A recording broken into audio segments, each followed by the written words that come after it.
Satu perikop satu hari. Keluaran pasal 2 ayat 23 sampai ayat yang ke-25 dan dilanjutkan pada pasal 3 ayat 1 sampai ayat yang ke-22. Musa diutus Tuhan. Lama sesudah itu, matilah Raja Mesir.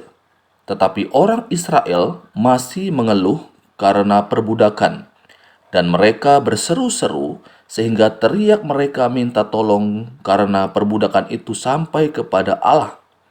Allah mendengar mereka mengeram, lalu ia mengingat kepada perjanjiannya dengan Abraham, Ishak dan Yakub.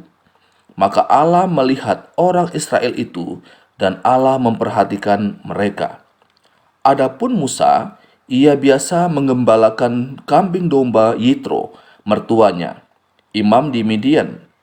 Sekali ketika ia menggiring kambing domba itu ke seberang padang gurun, sampailah ia ke gunung Allah, yakni gunung Horeb. Lalu malaikat Tuhan menampakkan diri kepadanya di dalam nyala api yang keluar dari semak duri. Lalu ia melihat dan tampaklah semak duri itu menyala, tetapi tidak dimakan api. Musa berkata, "Baiklah aku menyimpang ke sana untuk memeriksa penglihatan yang hebat itu. Mengapakah tidak terbakar semak duri itu?"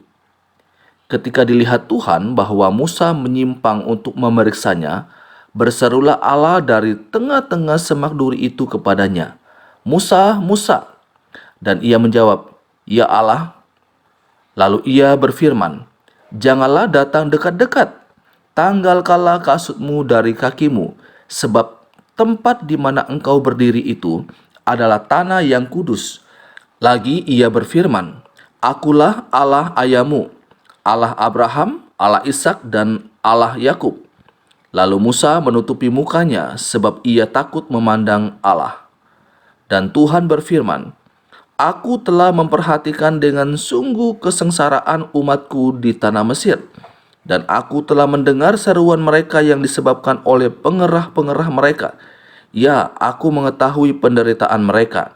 Sebab itu, aku telah turun untuk melepaskan mereka dari tangan orang Mesir dan menuntun mereka keluar dari negeri itu ke suatu negeri yang baik dan luas, suatu negeri yang berlimpah-limpah susu dan madunya, ke tempat orang Kanaan, orang Het, orang Amori, orang Feris, orang Hewi, dan orang Yebus. Sekarang seruan orang Israel telah sampai kepadaku. Juga telah kulihat betapa kerasnya orang Mesir menindas mereka.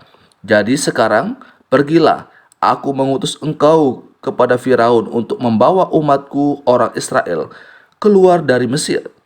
Tetapi Musa berkata kepada Allah, "Siapakah aku ini? Maka aku yang akan menghadap Firaun dan membawa orang Israel keluar dari Mesir." Lalu firman-Nya, "Bukankah aku akan menyertai engkau? Inilah tanda bagimu bahwa aku yang mengutus engkau. Apabila engkau telah membawa bangsa itu keluar dari Mesir, maka kamu akan beribadah kepada Allah di gunung ini." Lalu Musa berkata kepada Allah, "Tetapi apabila aku mendapatkan orang Israel dan berkata kepada mereka, 'Allah nenek moyangmu telah mengutus aku kepadamu,' dan mereka bertanya kepadaku, 'Bagaimana tentang namanya?' Apa yang harus kujawab kepada mereka?" Firman Allah kepada Musa, "Aku adalah Aku." Lagi firman-Nya, "Beginilah kau katakan kepada orang Israel itu, 'Akulah Aku, telah mengutus aku kepadamu.'" Selanjutnya berfirmanlah Allah kepada Musa, "Beginilah kau katakan kepada orang Israel, 'Tuhan Allah nenek moyangmu, Allah Abraham, Allah Ishak dan Allah Yakub, telah mengutus aku kepadamu. Itulah namaku untuk selama-lamanya, dan itulah sebutanku turun-temurun. Pergilah, kumpulkanlah para tua-tua Israel, dan katakanlah kepada mereka, Tuhan Allah nenek moyangmu, Allah Abraham, Ishak dan Yakub, telah menampakkan diri kepadaku, serta berfirman, Aku sudah mengindahkan kamu, juga apa yang dilakukan kepadamu di Mesir. Jadi aku telah berfirman, Aku akan menuntun kamu keluar dari kesengsaraan di Mesir menuju ke negeri orang Kanaan, orang Het, orang Amori, orang Feris, orang Hewi, dan orang Yebus, ke suatu negeri yang berlimpah-limpah susu dan madunya. Dan bila mana mereka mendengarkan perkataanmu, maka engkau harus beserta para tua-tua Israel pergi kepada Raja Mesir, dan kamu harus berkata kepadanya, Tuhan, Allah orang Ibrani, telah menemui kami. Oleh sebab itu, izinkanlah kiranya kami pergi ke padang gurun 3 hari perjalanan jauhnya untuk mempersembahkan korban kepada Tuhan Allah kami. Tetapi aku tahu bahwa Raja Mesir tidak akan membiarkan kamu pergi, kecuali dipaksa oleh tangan yang kuat. Tetapi aku akan mengacungkan tanganku dan memukul Mesir dengan segala perbuatan yang ajaib yang akan kulakukan di tengah-tengahnya. Sesudah itu, ia akan membiarkan kamu pergi, dan aku akan membuat orang Mesir bermurah hati terhadap bangsa ini, sehingga apabila kamu pergi, kamu tidak pergi dengan tangan hampa. Tetapi tiap-tiap perempuan harus meminta dari tetangganya dan dari perempuan yang tinggal di rumahnya barang-barang perak dan emas dan kain-kain yang akan kamu kenakan kepada anak-anakmu, lelaki dan perempuan. Demikianlah kamu akan merampasi orang Mesir itu. Saudaraku, pada perikop ini dikatakan bahwa Raja Mesir yang menindas orang Israel akhirnya mati. Tetapi ternyata dengan kematian raja tersebut tidak mengubah keadaan bangsa Israel menjadi lebih baik. Justru dikatakan bahwa bangsa ini tetap dalam perbudakan.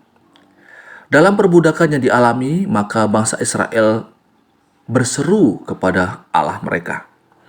Setelah mereka berseru kepada Allah, maka kalau kita perhatikan dalam ayat yang ke-24 sampai ayat yang ke-25, ada 4 ungkapan penuh kasih yang menunjukkan kasih dan kebaikan Allah bagi umat Israel di sana.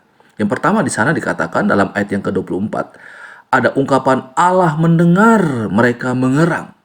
Kemudian yang kedua, Allah mengingat kepada perjanjiannya. Yang ketiga, Allah melihat orang Israel.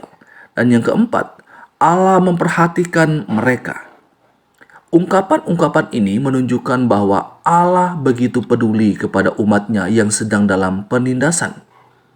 Saudara, ini suatu penghiburan bagi saya dan saudara, setiap kita sebagai umat Tuhan di masa kini, bahwa Allah yang sama juga yang akan mendengar setiap seruan doa kita, yang akan memperhatikan pergumulan kita, dan Ia tidak akan pernah melupakan kita. Ia melihat dan memperhatikan setiap pergumulan yang kita hadapi. Oleh sebab itu, tetaplah percaya kepada Allah yang begitu setia dan peduli akan setiap pergumulan-pergumulan yang kita hadapi. Ini pembacaan firman Tuhan, renungan untuk kita. Soli Deo Gloria.